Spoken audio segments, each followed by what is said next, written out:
Good evening to all of you. Welcome MST target HSSC। आज हम आपके लिए हिस्ट्री की नेक्स्ट वीडियो लेके आए हैं। तो हमने जो पिछले क्लास में किया था हम थोड़ा सा रिव्यू कर लेते हैं। पिछले क्लास में हमने किया था मौर्य वंश, जिसका शासनकाल जो 322 BC से लेके 185 BC तक था।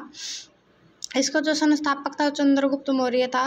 चंद्रगुप्त मौर्य का शासनकाल 322 BC से लेकर 297 BC तक था।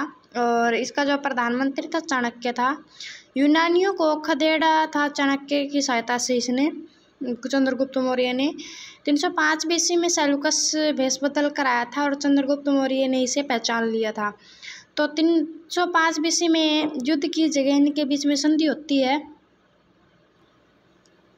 सेल्यूकस निकेटस ने 500 हाथी मांगे थे और चंद्रगुप्त मौर्य को सेल्यूकस निकेटस की बेटी पसंद आती है और दोनों की शादी हो जाती है। तो आज हम देख लेते हैं कि आगे हम आज क्या करेंगे। सेल्यूकस ने मैगस्थनीज को भेजा था मगध में। मैगस्थनीज ने इंडिका की रचना की थी। 297 BC तक अकाल पड़ा था। कर्नाटक चले गए थे इससे अकाल पड़ने के कारण श्रवण बेलगोला में। चंद्रगुप्त मौर्य जैन धर्म में सुलेखना विधि अपनाते हैं, इससे इनकी मृत्यु हो जाती है। सुलेखना विधि का मतलब होता है कि बिना कुछ खाए पिए ही रहना, इसके कारण इनकी मृत्यु हो जाती है। उसके बाद में जैन धर्म जो है चंद्रगुप्त मौर्य के समय में अकाल पड़ गया था और इसका जिम्मेवार खुद को माना, फिर इसने जैन धर्म अपनाया था। जैन धर्म में उस समय दो प्रमुख थे, सतुलभद्र और भद्रबाहु। चंद्रगुप्त मौर्य को शिक्षा भद्रबाहु ने दी थी। चंद्रगुप्त मौर्य कर्नाटक चले गए थे और साथ में भद्रबाहु भी थे। तो जो स्थूलभद्र थे उन्होंने वस्त्र धारण कर लिया था और जिन्होंने वस्त्र धारण किया था वे श्वेतांबर कहलाए थे और जो भद्रबाहु जो बिना वस्त्र के वे दिगंबर कहलाए थे। उसके बाद में आता है बिंदुसार। बिंदुसार का शासनकाल 297 BC से 273 BC तक है।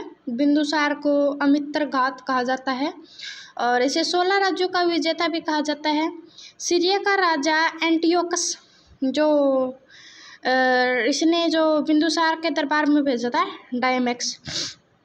बिंदुसार ने एंटियोकस से 3 चीज़ें मांगी थी, अंजीर, दार्शनिक और मीठी शराब। इसने अंजीर और मीठी शराब तो दे दी थी लेकिन इसने दार्शनिक देने से मना कर दिया था। बिंदुसार के समय में तक्षशिला में विद्रोह हुआ था। बिंदुसार की जो 16 रानी और 101 लड़के थे, इसके अंदर 2 प्रमुख थे, एक सुषेण और एक अशोक।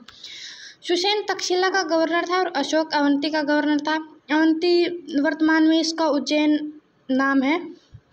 और 273 BC में बिंदुसार की मृत्यु हो जाती है। अशोक 4 साल बाद गद्दी पर बैठता है। ये कसम खाता है कि ये अपने भाई के होते हुए गद्दी पर नहीं बैठेगा, तो इसने अपने 99 भाइयों की हत्या कर दी थी। 273 से 269 तक गृह युद्ध हुआ था। अशोक का दूसरा नाम अशोकवर्धन है। इसका जो विस्तार है, इस युद्ध नीति अपनाई थी इसने विस्तार करने के लिए राज्य का।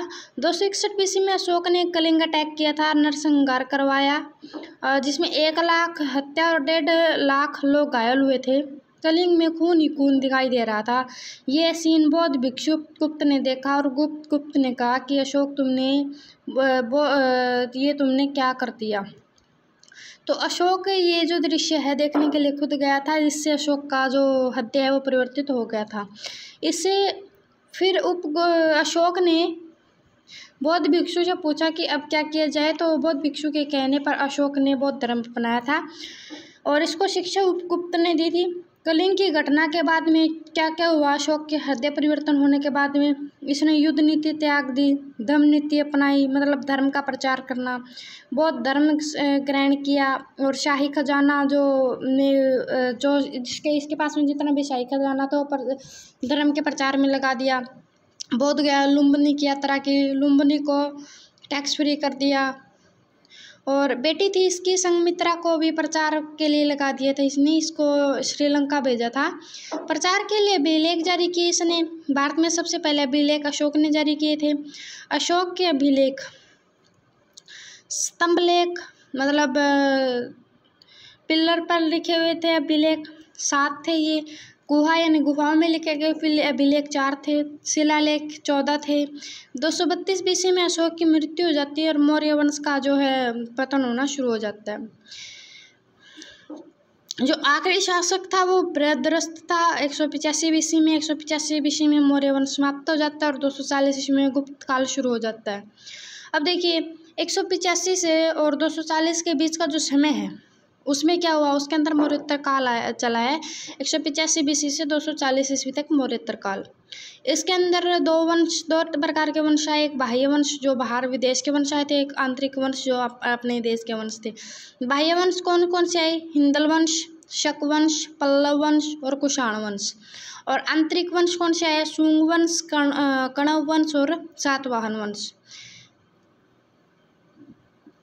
इसके अंदर जो मेन बातें हैं, हिंदल वंश के अंदर इसने सोने के सिक्के जारी किए थे और कुषाण वंश ये प्रमुख शासक इसका कनिष्क था, इसने राजधानी मथुरा और पेशावर बनाई। शुद्ध सोने के सिक्के जारी किए। 78 ईस्वी पूर्व शंख संवत और मतलब जो आज का राष्ट्रीय पंचांग है ये भी इसने चलाया था। सातवाहन ने शीशे के सिक्के प्रचलित किए थे। उसके बाद में आता है गुप्त काल 240 ईस्वी पूर्व से लेकर 580 ईस्वी पूर्व तक।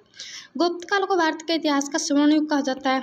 अब देखिए इसको स्वर्ण युग क्यों कहा जाता है, इसको स्वर्ण युग 3 कारणों से कहा जाता है। कला, संस्कृति और विज्ञान, यानी जो कला का आविष्कार हुआ है वो इसी में हुआ, जैसे नृत्य कला, मूर्ति कला, चित्रकला, विकास कला। और यह जो मिले है मथुरा में महावीर की मूर्ति मिली है, झांसी में दशावतार मंदिर है। और साहित्य में संस्कृत साहित्य का विकास और कालिदास और रघुवंशम, विज्ञान शकुंतलम इसके साक्ष्य मिले हैं। विज्ञान जो है, विज्ञान में वराहमिहिर जो वृत्त संहिता का ये खोज की थी इसने, ब्रह्मगुप्त ने ब्रह्म सिद्धांत यह मैथ है इसकी रचना की थी इसने, आर्यभट्ट ने आर्यभट्टम और सूर्य सिद्धांत की रचना की थी। श्रीगुप्त, घटोत्कच, चंद्रगुप्त प्रथम और समुद्रगुप्त ये जो है इसके बाद में वंश आए थे। इसके बाद में राजा आए थे, रामगुप्त, चंद्रगुप्त द्वितीय, कुमारगुप्त, स्कंदगुप्त। और उसके बाद में इसका पतन हो गया था। तो थैंक यू सो मच। अगर आपको वीडियो अच्छी लगी हो तो शेयर सब्सक्राइब जरूर कीजिएगा। हमारा एक पार्ट और रहता है वो हम आगे लेके आएंगे। तो इसके बाद में हमारा हिस्ट्री का जो टॉपिक है वो हिस्ट्री जो है कंप्लीट हो जाएगी। Thank you so much.